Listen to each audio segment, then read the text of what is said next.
you. Turn off the Well, it's my pleasure to welcome Greg Tilson as our guest today. A few of us don't have some connection with Skeleton Park. Many of us are enthusiastic participants in the Skeleton Park Arts Festival, or appreciative readers of the Skeleton Press newspaper, or just wanderers through the Skeleton Park neighborhood, admiring how cohesive it seems and how, well, like a neighborhood.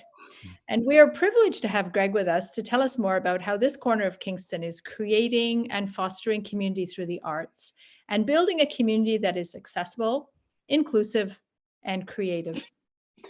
Greg was born and raised in Orangeville, Ontario, and studied at Dalhousie University and Western and U of T, and taught in the Upper Grand School Board, and was a project leader earlier in life with Katimavik, the youth services program, and is a former artistic director for the Kingston Arts Council.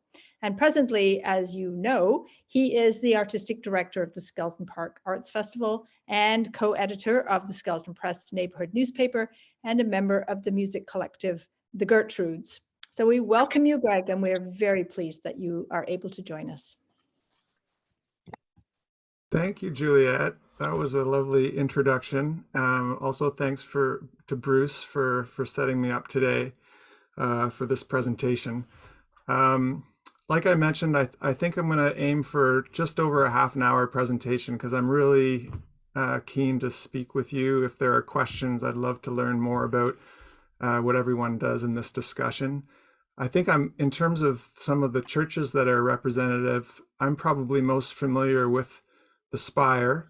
And let me tell you, I'm very inspired by the work the Spire has been doing, especially in the arts. I have a 9-year-old who goes to the Blue Canoe Theater Camp there. I've done several concerts, recording projects there, worked with both past and present arts organizations at the Spire, like Cantabile and Kingston Canadian Film Festival. Anyway, I think it's going to relate to the discussion today, especially in terms of shared public space, which I'd like to emphasize with relation to the Skeleton Park neighborhood. So I'm going to share my screen. I've put together some slides just to give you some visuals to better understand what I'm talking about. Please let me know if you can't see it, but there's our logo. Great. So Bruce asked me what would be a good title for today's presentation, and I suggested building community through the arts, just because I think that's what we do best in our arts organization, and I think it's what I'm most passionate about. And some of the questions we might ask is, how can a grassroots charitable organization like the Skeleton Park Arts Festival help connect and engage diverse communities of people through the arts? Another question I noted is, how can neighborhood artists help us navigate the many overwhelming crises we're currently facing, like climate change or homelessness? And this relates to my own personal connection to this work, as I'm finding just simple, that act locally philosophy in this particular neighborhood to be really, really helpful, empowering, and full of hope for me. So the arts are a wonderful tool for accessing our neighborhood strengths, to help encourage us to face the many challenges specific to the Skeleton Park neighborhood, such as gentrification or class conflict. So as you're reading can everyone, let's see, how can I turn off? Did you mute it? I don't know, I can't do it. Okay, there we go. So there's our vision and our mission, and I'll just say a few more notes while you're reading. A brief history. The festival started in 2006 with myself and other artists who were working at, I don't know if you guys will remember, but a cafe that was downtown that was also a workers' cooperative called the Sleepless Goat Cafe. And we approached the McBurney Park Neighborhood Association, who are still partners with the Skeleton Park Arts Festival, I might add, about expanding what they were hosting an annual summer solstice celebration. It was an annual picnic in June, and we asked them if they'd be interested in expanding it into a more traditional music festival. And we quickly grew to what is now over 100 volunteers, and we are an artist-run, not-for-profit in what might be, the most recognizable arts district in Kingston. I think since I've moved here, which is almost 20 years, this area north of downtown, it seems to be where all the artists live. It's changing, of course, but that's traditionally been a popular location for artists to live. And we're now, the festival is now, does year-round arts programming, pushing up to 10,000 audiences annually, a budget over $200,000. And I wanted to note that there's been a time about 10 years ago where the Arts Festival was under the umbrella of the Kingston Arts Council when I worked there as artistic director as well. And at that point, it had expanded to be an over 10-day festival throughout the city of Kingston. But now we've kind of focused back on the neighborhood and really focusing on our roots and serving the people in this Skeleton Park area, building relationships here. And now we're a charitable organization. I think Bruce had mentioned when I spoke with him yesterday, he was interested in how we pay for everything.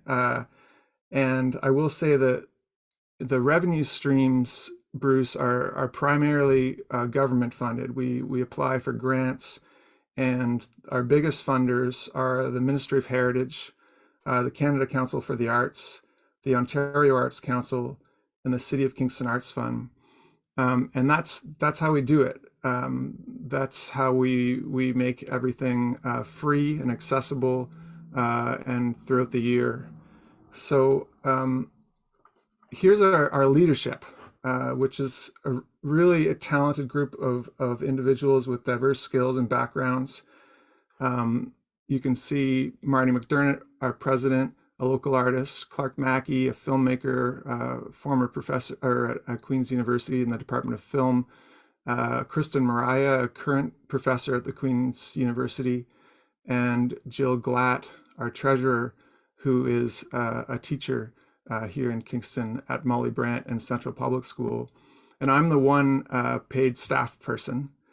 I want to note that our festival is currently working with an Indigenous consulting firm called Three Things for how we can invite Indigenous representation onto our board of directors. And I'd also like to note that our board of directors is prioritizing or giving me as a staff person the direction to prioritize Black, Indigenous, people of color, the communities of those communities for our programming, partnership, communication, hiring, and so on. So here's a park. Here's where it all happens. This is a neighborhood artist, Kevin Merritt, who just did a drawing of what happens at the festival, and he actually drew each and every house, as you can see around the neighborhood. But it's just a really important space in our neighborhood. Kids pass through it every day on their way to school, people on their way to work. It's where we meet. We have parades. The Halloween parade is pretty renowned in Kingston, where hundreds of kids come out in their costumes before they go at trick-or-treating. We do a big musical parade. Same thing at Easter, actually. Live performances, public art, film screening, community gardens. It's just a very vibrant shared space that we value very much. And then I can give you a broader perspective. You probably already know this, but you can just see Skeleton Park, of course, is the folk name for McBurney Park, the official city name for this park. And of course, it used to be a burial ground earlier in the 19th century. But it's located pretty close to the middle of the, or I guess the southern part of the Inner Harbor district. And you can see the Cataraqui River to the east and downtown Kingston to the south. And we reach into the north end a fair bit for our programming, all the way to, say, Weller Avenue, the Kingston Community Health Center. But in general, you're looking at the area, and this is where, for example, it was mentioned, the Skeleton Press newspaper, which is a quarterly paper, free paper that we publish, and it's delivered door to door by Canada Post to predominantly this area, as well as drop-off locations throughout the city. So the festival is how it all started. You can see it's a free grassroots multidisciplinary art experience. So that means it's multi-arts. It's primarily music, but we also program film and dance and literature and theater, visual arts, of course. And it takes place every summer solstice in the tradition of the McBurney Park Neighborhood Association Summer Solstice Picnic. This year it starts June 21st, which is also the National Indigenous Peoples Day.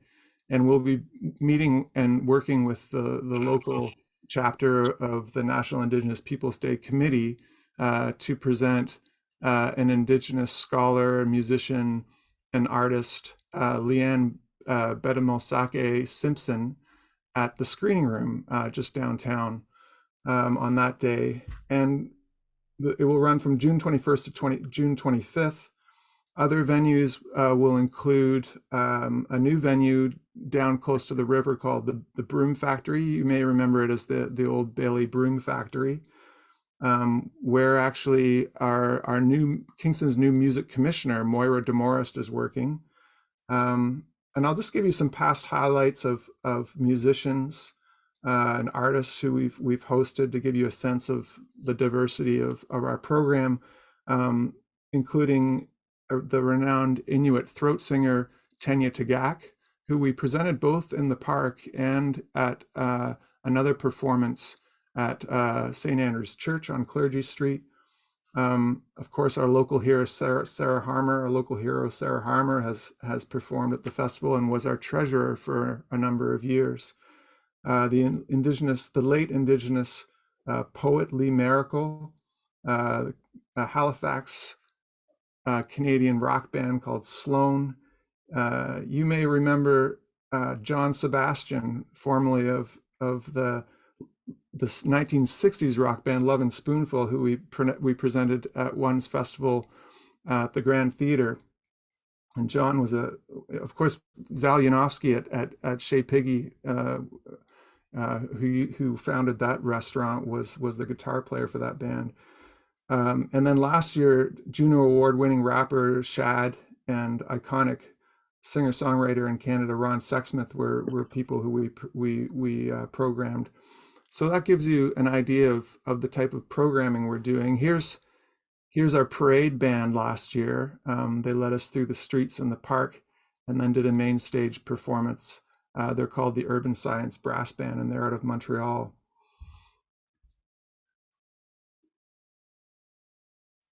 This is an early poster for this year's festival.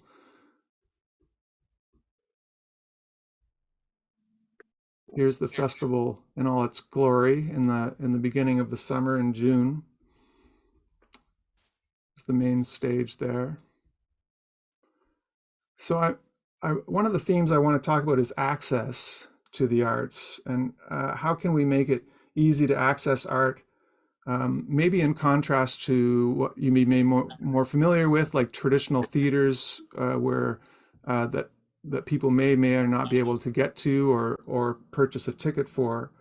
And so we're presenting everything free, and we're trying to do it in exciting and unique ways in alternative spaces. So you can see here, this is Friendship Park, which is near Skeleton Park.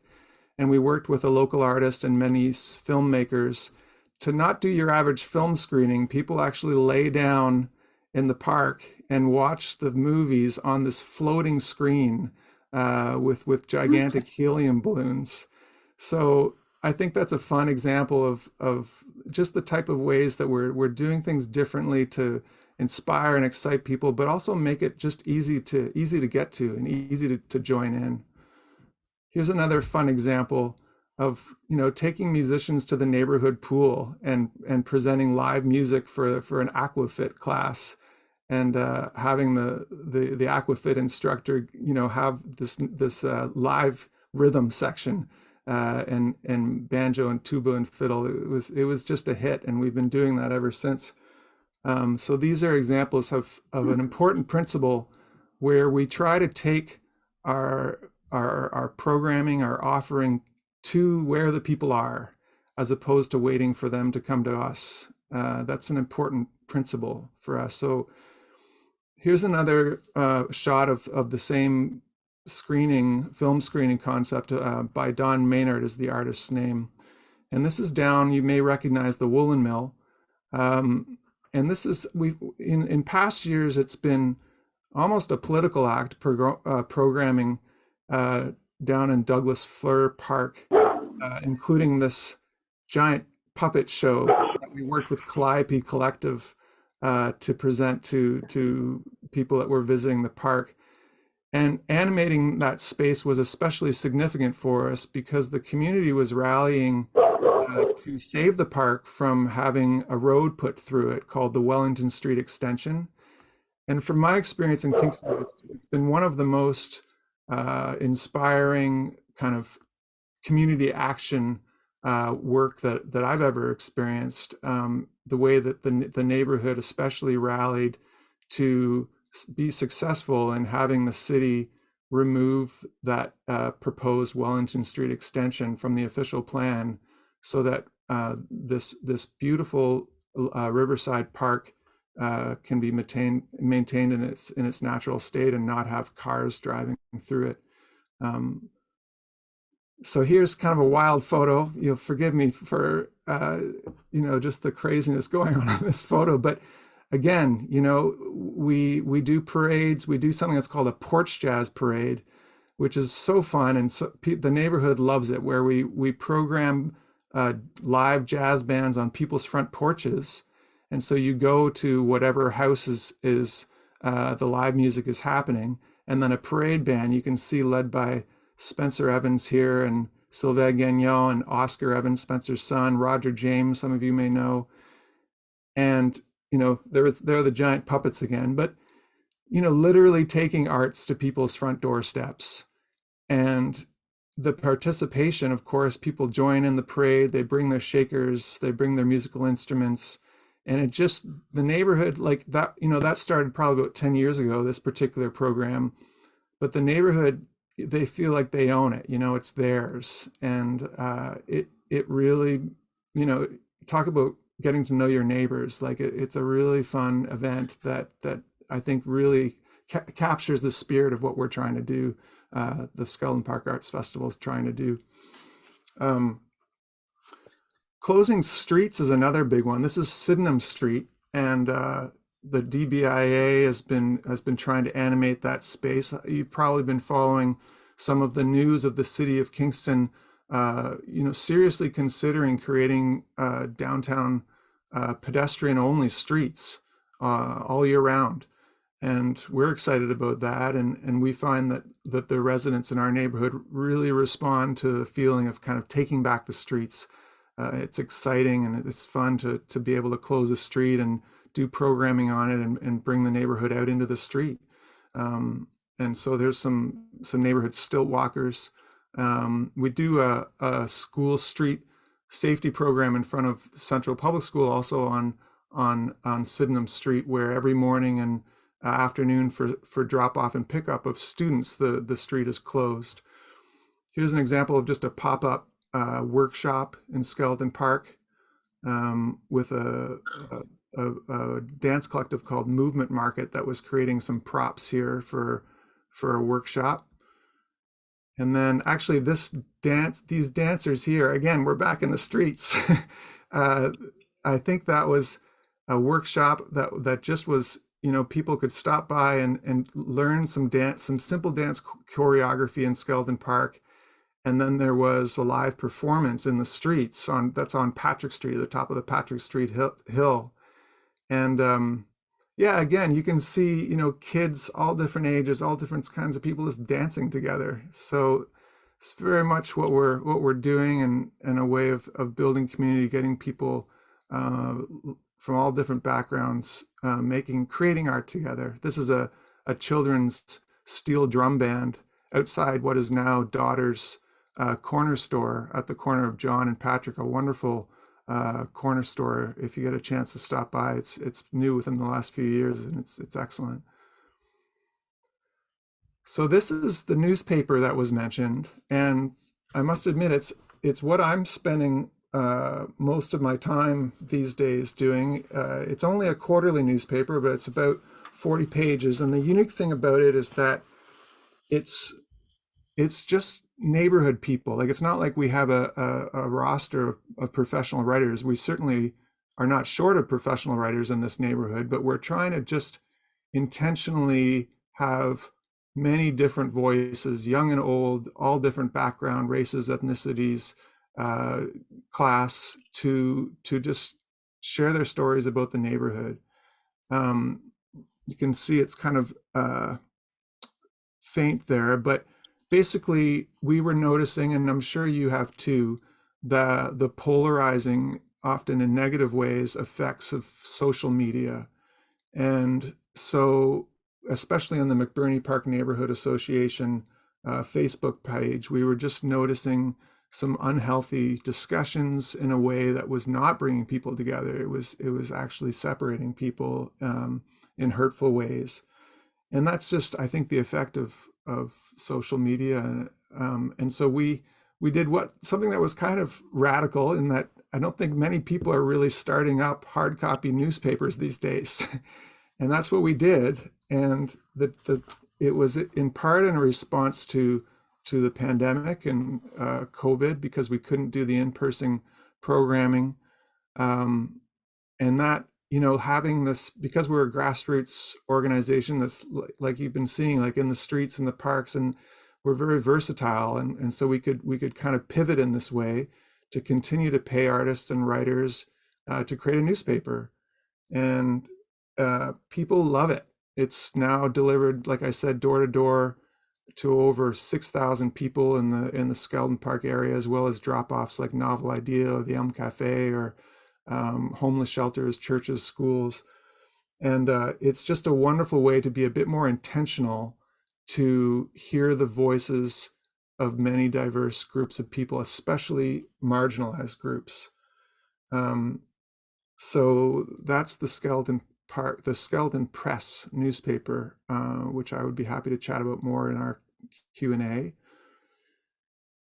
When I mentioned, being overwhelmed by things like environmental degradation, I'm just finding in this neighborhood, there's just really simple ways to act locally.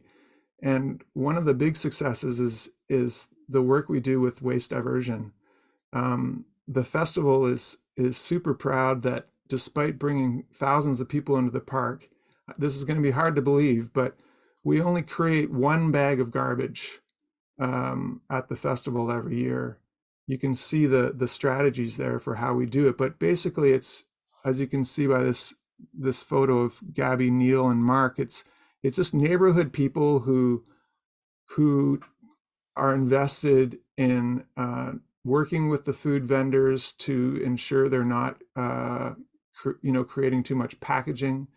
And then whatever waste that does come into the park, there's a sorting station in the middle of the park where we can divert it to be recycled or composted or what have you. And so I just bring that up as an example of just, I guess, showing leadership. And I hope it has a ripple effect. This is the famous picture that happens every year. I'm going to get to that chat in a moment. I'm just going to keep going here because I'm starting to run out of time. But these are the rock stars. These volunteers are just people are so appreciative of the work they do to eliminate or divert garbage. So that's a huge success for for the types of things that we're trying to do with our community.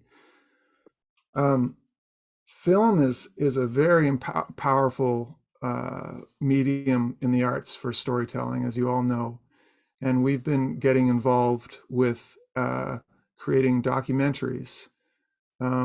This was our first one that the Skeldon Park Arts Festival produced, um, called Live in Kingston, and it was a bit of a snapshot directed by Jay Madaw, who lives on Raglan Road, of just all of the local bands and music venues, and we turned it into a romantic comedy. It's on our website if you want to watch it, and it was premiered at the Kingston Canadian Film Festival.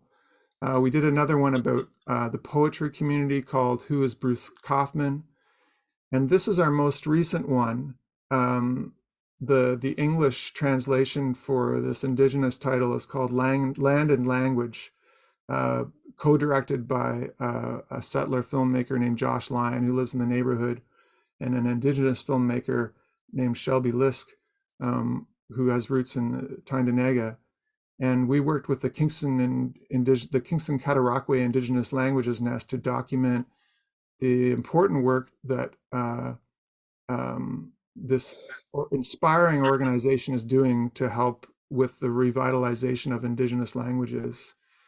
And I understand there's some Faith United, the church, maybe we could talk about this in the Q&A, but I think there's some people in attendance who have assisted the Kingston Indigenous Language Nest with the land included in this photo here out on Highway 15. And that was a huge source of inspiration for us and all the work they're doing.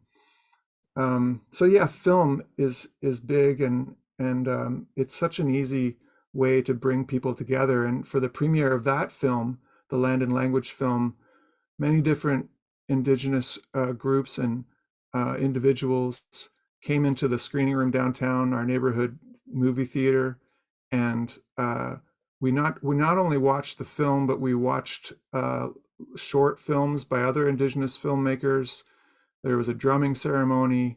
There was a lot of sharing stories of the challenges and the successes of Indigenous language learning, and it was a tremendous event. So I think we will continue to explore the medium or the art form of film into the future. And here's an example of what I think is one of the easiest ways to program art in a community setting. Everyone I know loves to grab their lawn chair, especially if you're selling popcorn, stroll down to the park. You probably are all familiar with how popular the movies in Market Square is downtown. So it's just such an easy and fun way to bring people together to watch a movie together. And so this is something we do in the warmer months in Skeldon Park, right in McBurney Park. So another example of how we were able to pivot as a result of not being able to gather in person during the pandemic, but that we've continued to do, like the Skeldon Press newspaper, is public art.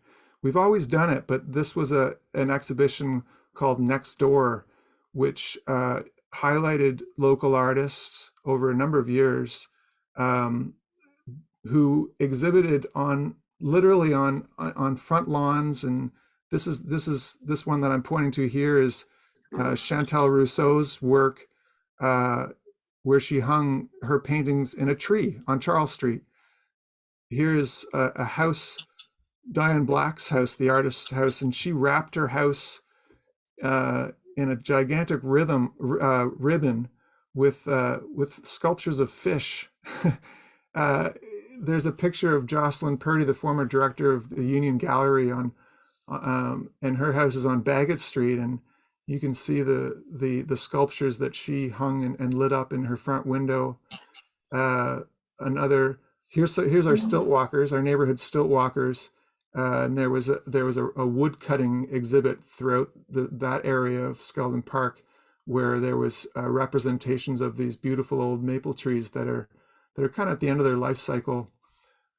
anyway, public art, it just is a way to allow people to access it. Again, it's kind of like bringing it to your doorstep. And especially during a time where we couldn't gather indoors, people could just wander around. We had maps and view the art with their family and friends in a safe way. And so we're continuing to do this because people love it.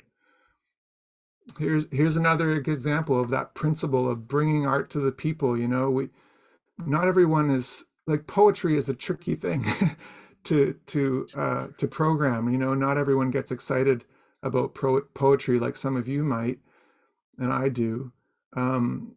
But here's an example of just being creative with presenting poetry, where we were installing poems on hockey rink boards or neighborhood skating rink boards, which was it's really effective. Of course, you know, as you skate round and round, you can read these poems. And so we're just finding creative ways, again, to increase the access, the participation. The late great poet who lives just a block away from me, who lived just a block away from me, he was a tremendous loss for our neighborhood. He was a Governor General Award-winning poet, Stephen Heighton, who just passed away last year. And he did a poem that surrounded the Skeldon Park rink, and then brought people out on their skates and for the reception, and just read poems right in the middle of the rink. It was quite a magical night. So these are the types of things, again, that we're doing to build community through the arts, like the title of this presentation. So you know, concerts, they're kind of our flagship program. We do year-round free concerts and sing-alongs, especially in churches. You know, and we've done this at the Spire. We do a lot at the Free Methodist Church called Next Church on Colburn, St. Andrews, I mentioned. And this church, I don't know if any of you recognize it. It's a bit of a gem in our neighborhood. It's called Calvary United at the corner of Bagot and Charles. I love this venue. You know, it seats about 100 people. There's a nice little hall, and you can just open the door, it's wide, and people can just wander in off the street for some live music. You know, this particular band, I remember it was a beautiful summer's day, and we had the street closed out front, and there was a road hockey game going on, and you could kind of hear the music from Montreal Street, and people were just wandering in and out. And again, just bringing in all kinds of different people into a place of worship, but in this case, a place of just sharing songs, and people were getting up. You can see Spencer Evans there. He was leading a lot of these sing-alongs, but people were also just getting up and sharing their own songs. So this is definitely, you know, like that Porch Jazz Parade at the heart of what we're doing. I mentioned community planning here just because on behalf of the festival, I'm involved with some significant planning in our neighborhood. I sit on the North Kingstown project, which is the secondary planning process for this Inner Harbor neighborhood. I mentioned the Wellington Street extension, which we were part of. That was what actually initiated this North Kingstown secondary plan. And you can see how involved we were with the public consultation, where we commissioned artists to do to facilitate consultation of what people wanted to see in the neighborhood, what their goals were, what their visions through art.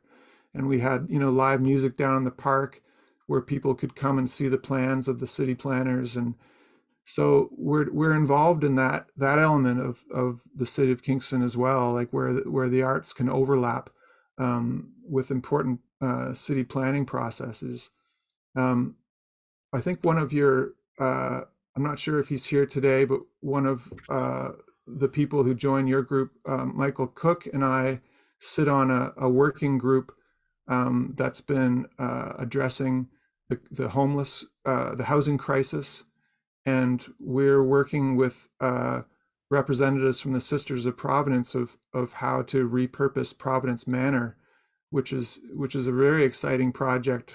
You know, it takes an entire city block in between Montreal and Sydenham and Ordnance and Bay Street, presently housing, up to 250 people, and so we're very excited to see what may be possible there, especially in light of how quickly the neighborhood is gentrifying, and reserving space for affordable housing. I'm also involved in some of the plans that are currently underway to relocate the St. Vincent de Paul Society of Kingston, currently on Concession Street, over to 595 Bagot, ironically just right across the street from Calvary United. So I see all kinds of potential for that section of our neighborhood. There's also the Boys and Girls Club there. So anyway, community planning is the Skeleton Park Arts Festival is active and involved in the politics of the neighborhood as well as art making. Partnerships are really important. I just have a few more slides here, and then I'd love to hear what people's thoughts are. But I think in the interests of reaching out to new communities, and connecting with new people, the most important thing we can do is to share leadership and empower especially diverse and marginalized communities and we've been trying to do that with our programming. For example, working with Keys Immigration Services, working with newcomers to see how we can create programming that they feel welcome and safe to come to, and what type of artists they want to see and or to present themselves. And then, of course, I mentioned the Kingston Indigenous Languages Nest, the importance of that partnership to see how our programming can support their incredibly valuable, important work they're doing with Indigenous languages revitalization, or the Black Luck Collective, who is providing leadership for creating safe spaces and programming for Black people in Kingston. So partnering with these groups and these leaders is the key to our success, really, in terms of how we're building community and meeting new people and building new relationships. I put up this slide not to show off, because we did win a Mayor's Arts Award this year. The Arts Champion Award went to the Skeleton Park Arts Festival. You can see Mayor Patterson there. But just every year, this Mayor's Arts Award gives out artists awards. You can see up to $2,500. And Mariah Horner was our MC for the festival this year. Josh Lyon is a neighborhood filmmaker I mentioned earlier with the Kingston Indigenous Language Nest film. Sadiqa DeMeyer, you may know, as our Kingston's new poet laureate, and she's a Governor General Award winning poet as well, and she lives just a few blocks away on Raglan. So it's just, I'm just kind of reminding a reminder in this presentation of just how vibrant this neighborhood is, and full of really incredible artists, and I feel really lucky to be here.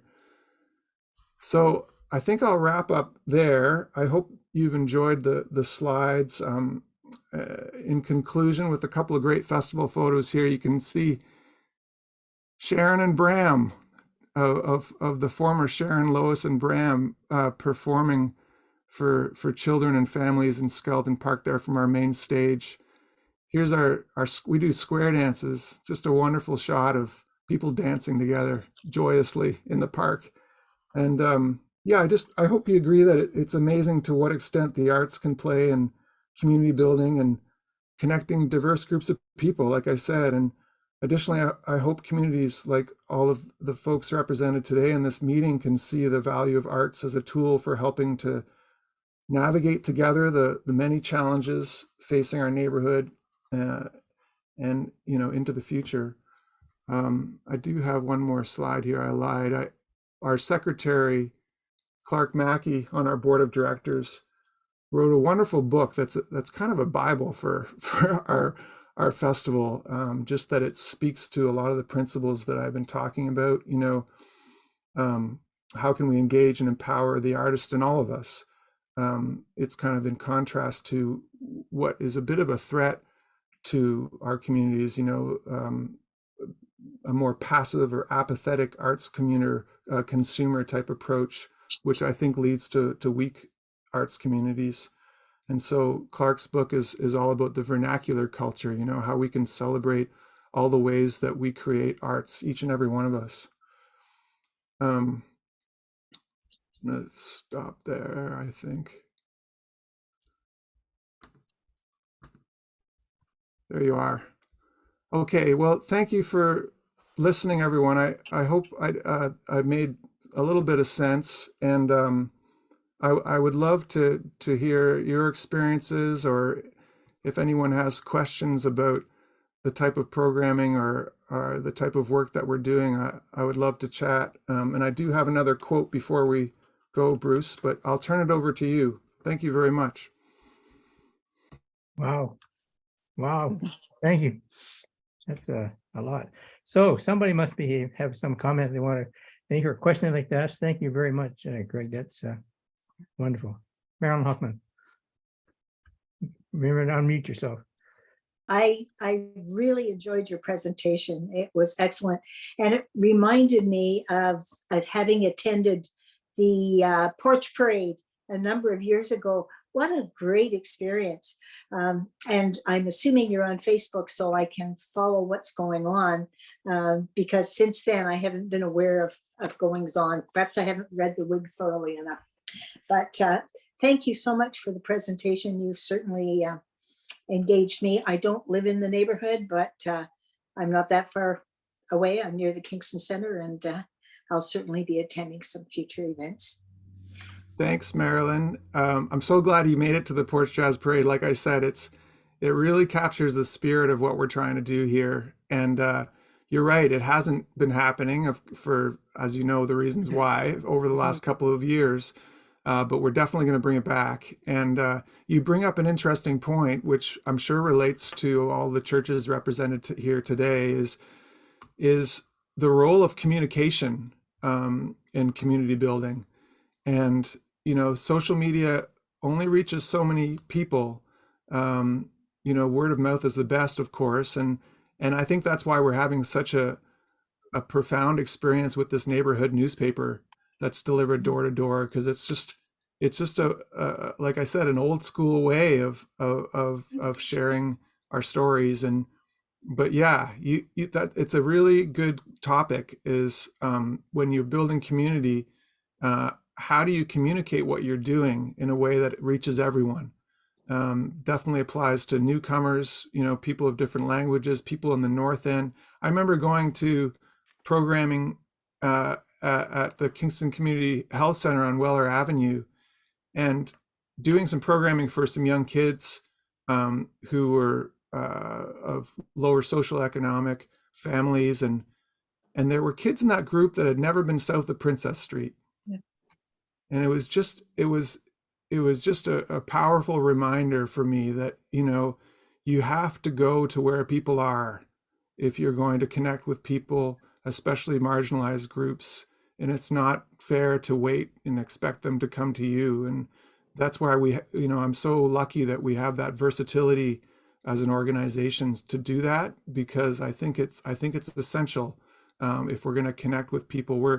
We're planning to, one last thing, I'm sorry, I know you didn't even ask a question here, I'm rambling on, but we're in communication with the Integrated Care Hub. Some wonderful people over there. Justine McIsaac is one of the leaders at the Integrated Care Hub on Montreal Street. Wonderful services, especially for people suffering from homelessness. And we're going to try to do just that. We're going to try to start having music programming, music jam, visual art exhibitions in that space and in that parking lot behind there by Bell Park, just because they, a lot of those people probably just don't know about the Skeldon Park Arts Festival, just how Marilyn didn't know whether the Porch Jazz Parade was happening. So sorry, Bruce. No problem. I tend to ramble. I'm not going to shut you off. Other comments or questions?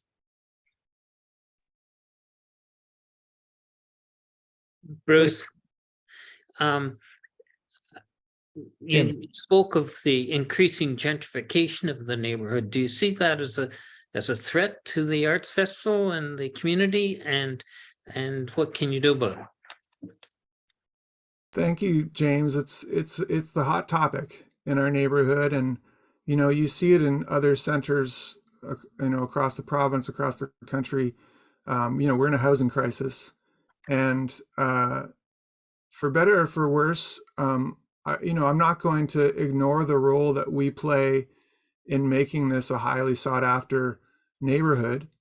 But we are doing work to try to, like I said, reserve space for affordable housing. And the one that I'm most excited about right now is Providence Manor. There's tremendous potential there, but we're trying to do that work. But gentrification is such a complicated topic. I know that word is thrown around a lot, but I've certainly witnessed the people who lived here when I first moved here 20 years ago, that have been pushed out, that just, I probably would not be able to afford a house in the Skeldon Park neighborhood if I had to buy today.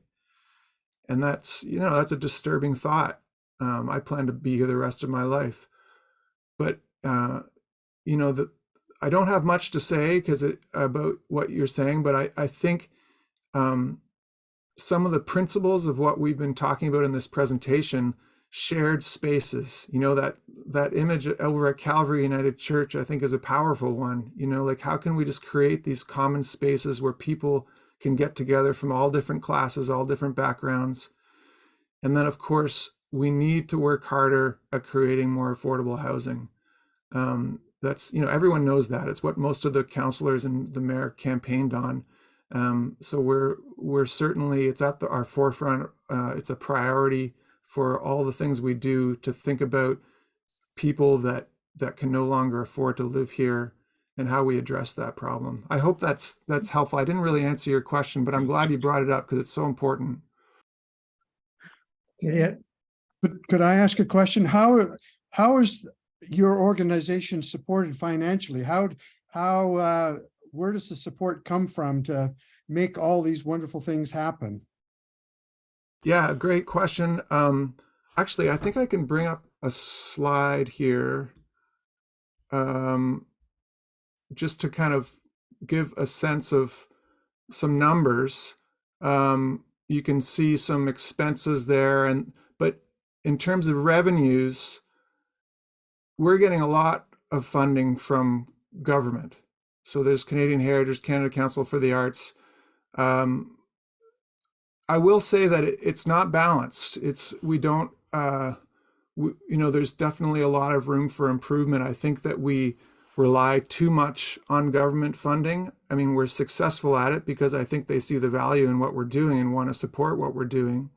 But I think we need to create new revenue streams that are supported by patrons, which we're starting to see with the Skeldon Press, people wanting to donate to make sure that paper stays alive, and sponsorships, of course. But our sponsors, we were hit hard during the pandemic, losing so many sponsors. It's just these are the times, right? But in answer to your question, we're primarily funded by government grants at the local level, the provincial level, and the federal level. Juliet, and I'll get you after that, Carol. Unmute.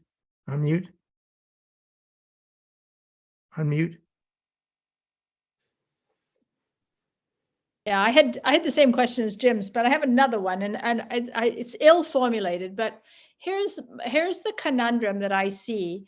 You've talked about needing to go where people are, and I think we see the critical importance of that, and also this sense of shared space, and the churches of which we're a part have space, and in the example of the Spire, we've been obviously attempting to open up that space and make it more accessible and do creative things, but still it's not going where people are. It's still, and the churches have such a stigma attached to them, if you will, many of them because of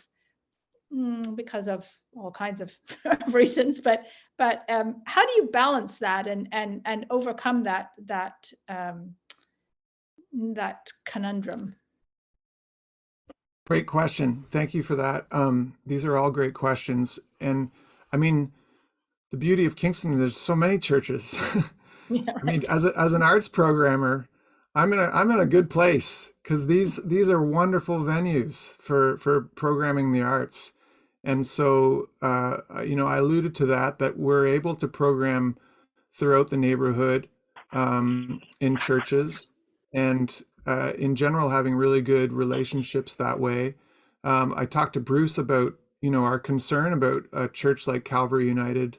We want to ensure that remains a shared public space and isn't sold, and so we want to work with churches like Calvary. But one thing that comes to mind, Juliet, is, have you ever considered like a satellite approach? Like, it makes me think there's so much happening at the Spire. It's so exciting. There's so many different groups. There's so many different presentations. But again, it is that principle of come to us, But I think it's possible to consider taking a bit of the Spire to other places. I think it's possible to take an element of your programming or your artists or your speakers or why not do some kind of series at the Kingston Community Health Center on Welland Avenue that's presented by the Spire? Why not co-present programming or with the Kingston Indigenous Language Nest out on Highway 15, which, that, again, I alluded to that's an inspiring partnership with the faith community. But I think that there are ways to do both, because the Spire is so special, and I really think it's a leader and can be a model. Like St. Paul's is going through the same process, and they're learning a lot from the Trinity Senators in Montreal, and I have great hopes for that space. But I think if you really want to serve the people who I think you want to serve, there's a way to have representatives from your church or your programming that does go out into the community. And you can connect that way and build relationships that way while still having a home base. I hope that's helpful. Mm-hmm. Thank you. Carol? I had a question about the Skelton Park newsletter. Is it, or can it be online for those of us who don't live in the area? Yeah, great one. I'm going to share my screen here. So here is the Skelton Park Arts Festival website. And if you scroll up to the Skelton Press and click about the Skelton Press, you can see there some of the sponsors, what the newspaper is all about.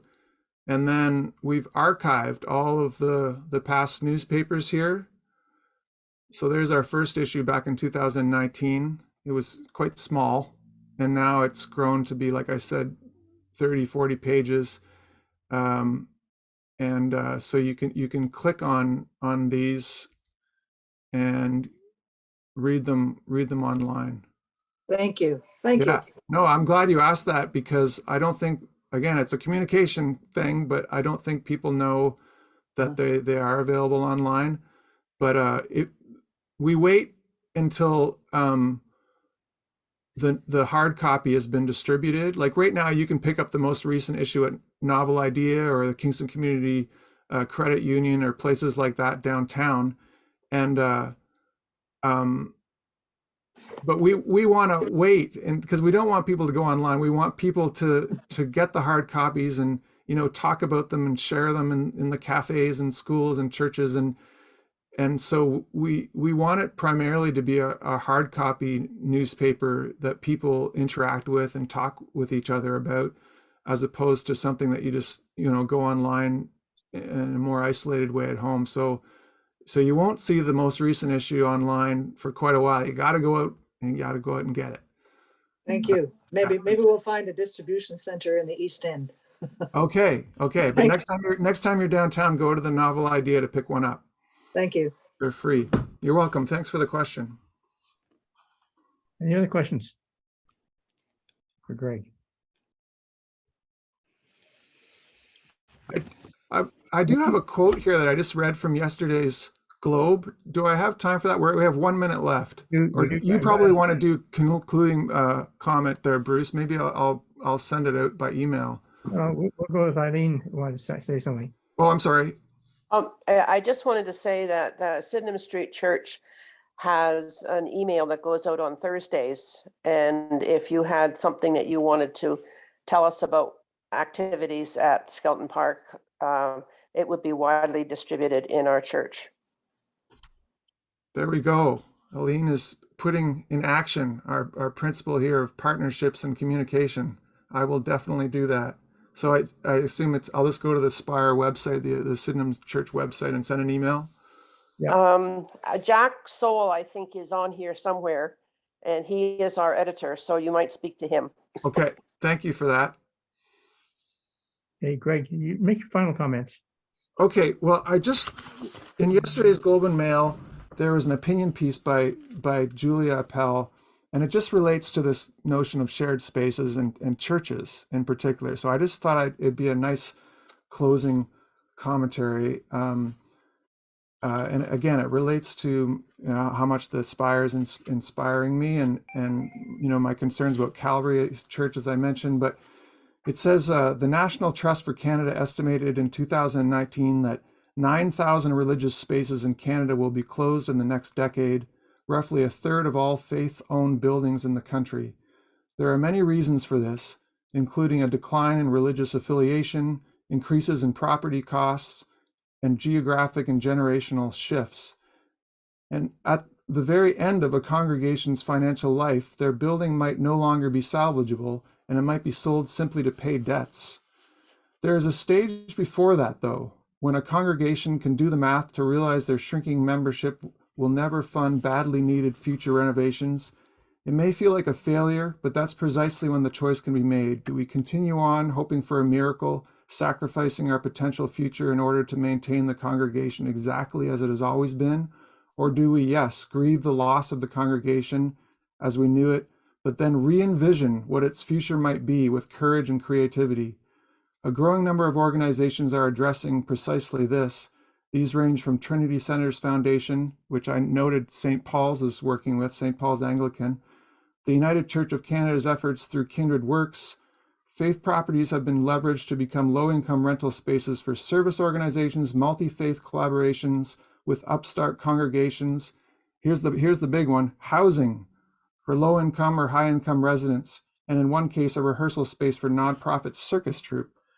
So I just thought this is a fun quote to consider, how the Spire can share its success for other churches that are going through this process, especially in our neighborhood, of kind of boldly starting a new and exciting chapter. It says we can't change the past, but we can write the next chapters of faith spaces in our neighborhoods, ones that include many more possibilities for building thriving communities. Thanks for that, Bruce. I just thought it tied in nicely with some of the themes here. And of course, it relates to all the good work that the people today are doing in this discussion. Thank you. Juliet. It's a very overcast and cloudy, gray day here. And I just feel like in the last hour, the sun has come out and the leaves are on the trees and we are dancing in the park. It's just, it just really been so wonderful, Greg, to hear about how this community through the arts is just being transformed and transforming and has just so much potential. And I'm sure all of us have experienced some of that ray of sunshine and enjoyed your creativity and your leadership and are more hopeful and inspired as we go forward. Thank you so much. And we will be putting a small token of our appreciation in the mail to you. Oh, thank you. Thank you, everyone. It was an honor and a pleasure, and I hope to meet many of you in person sometime soon. And yeah, thank you, Juliet, for the kind words, and thank you, Bruce, for setting this up. I really enjoyed it. Thank you. And I just want to add before we all disperse that we look forward to seeing you on March 7th when Ian Arthur will talk to us about printing On houses. Zoom, it'll be recorded on our website. I got competition here, so I'll say goodbye. Thank you very much. Thanks. Thank you.